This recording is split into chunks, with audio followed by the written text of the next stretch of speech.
Hello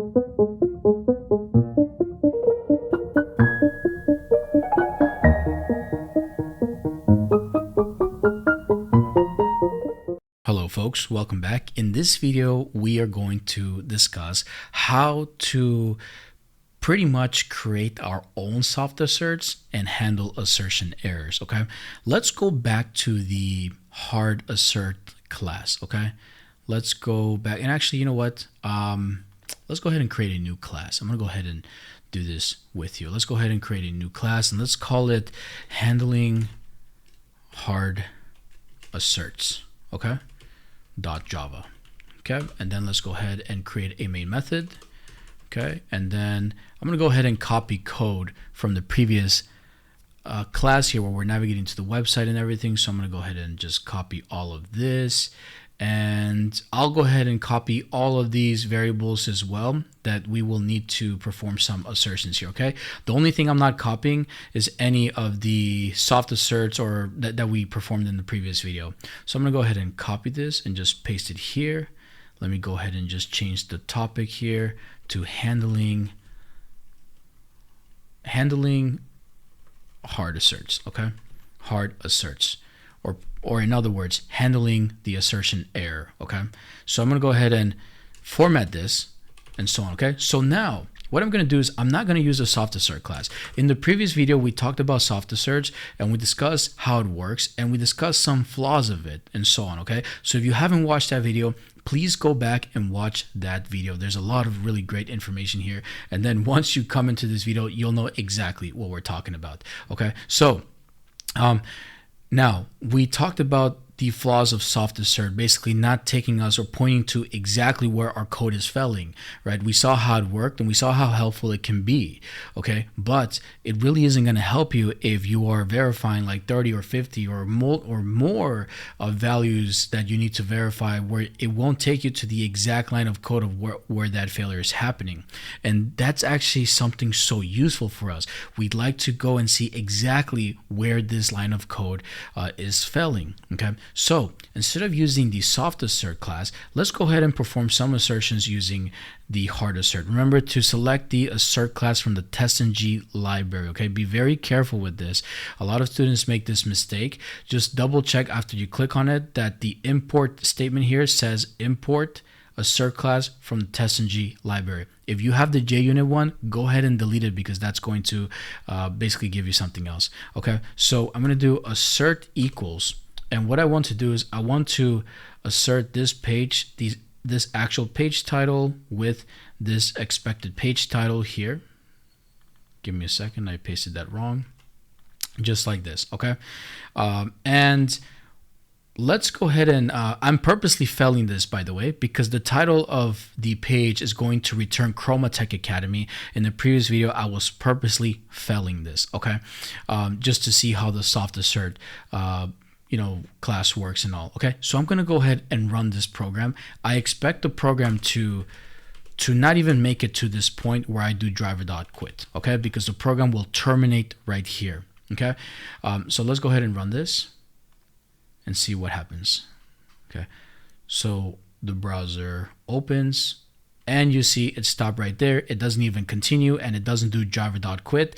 That's because this is a hard assert and the program has encountered an assertion error. It tells us what was the expected and what was found, and it tells us exactly where this failure is happening, okay? Let me continue doing other assertions for now, okay? So I'm going to assert the page URL as well. So I'll do assert equals. Let me just get the actual page URL and then do the expected page URL like this. I'm going to do the same thing with the instructor John text that we discussed in the previous video, okay? So I'm going to do assert equals. I'm going to, okay, there you go. VS Code automatically filled in that for us, okay? So it's failing right here. And if I run this again, it's going to fail again right here because we are purposely failing it right here, okay, for the sake of this example.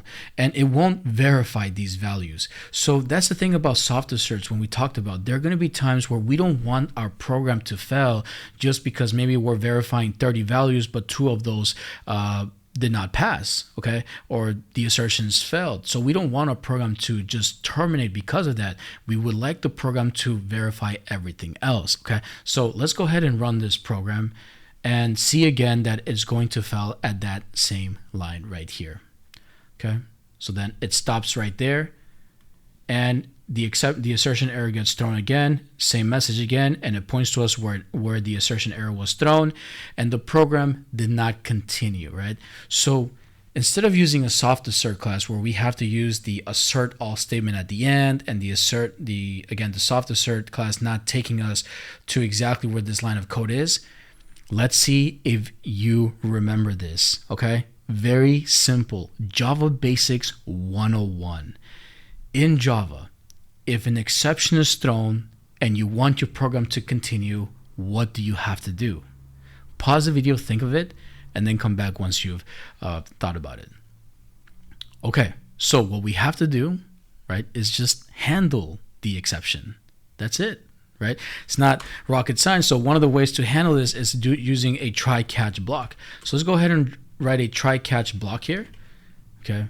And I'll go ahead and refresh on what a try-catch block does. So inside a try-catch block, okay, and we've covered this, by the way, in our Java for Champions course, by the way, which I recommend you watch if you don't really understand your Java basics and so on, okay? So inside a try block, inside the try block, we need to write code that we want Java to try to execute, okay? So it's going to be this statement right here, okay?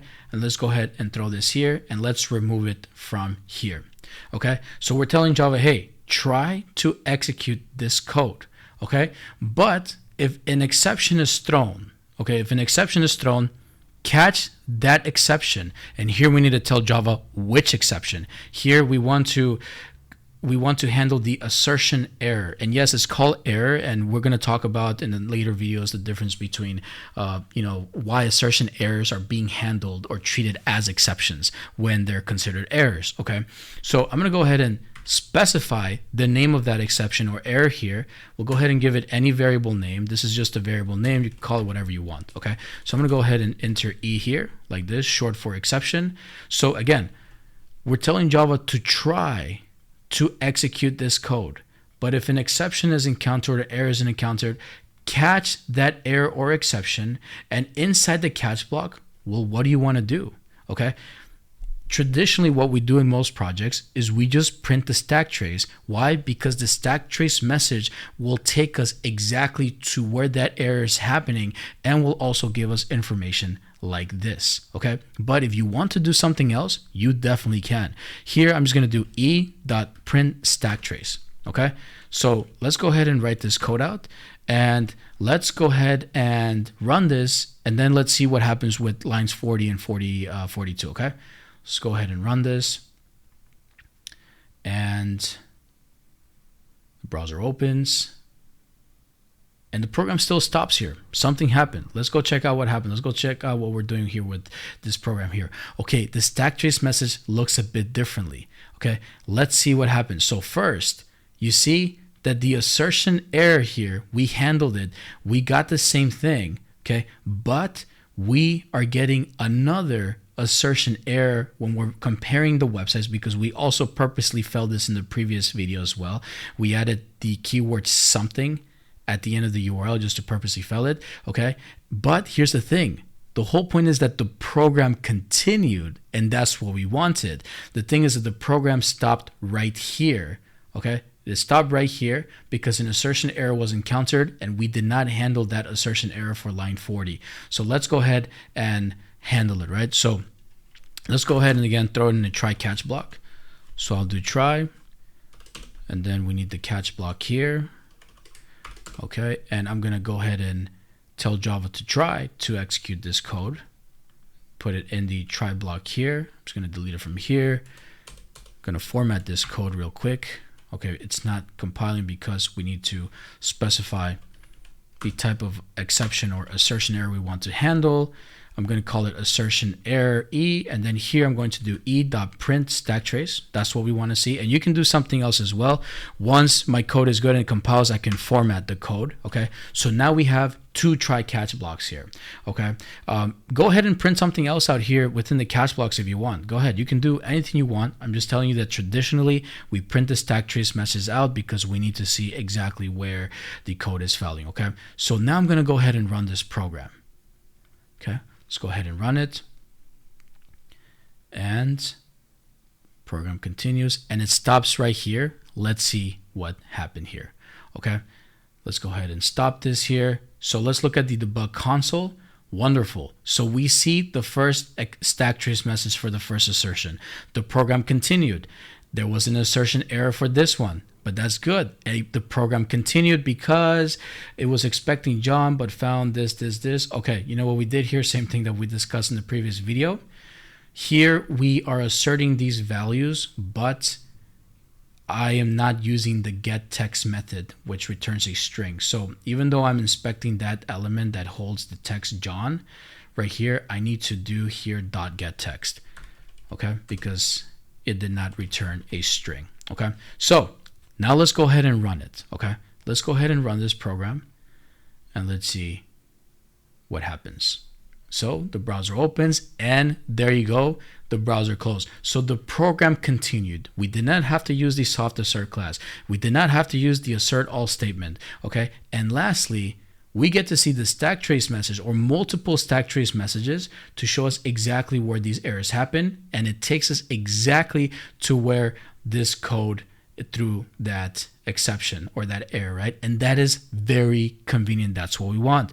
But here's the next thing, and again, you guys are about to become true test automation masters, okay? If I have to verify 30 different fields, does that mean that I need to create 30 different try-catch blocks? Or how should we do it, right? That's the next question. So in the next topic, we're going to start getting into framework design. Before we start getting to framework design, we are going to cover common methods or common functions and discuss the purpose of them. Okay, so go ahead and write this code out the same way I did. Go ahead and verify other values as well in the practice side or on any practice side to improve this, to understand this, and I'll see you guys in the next video.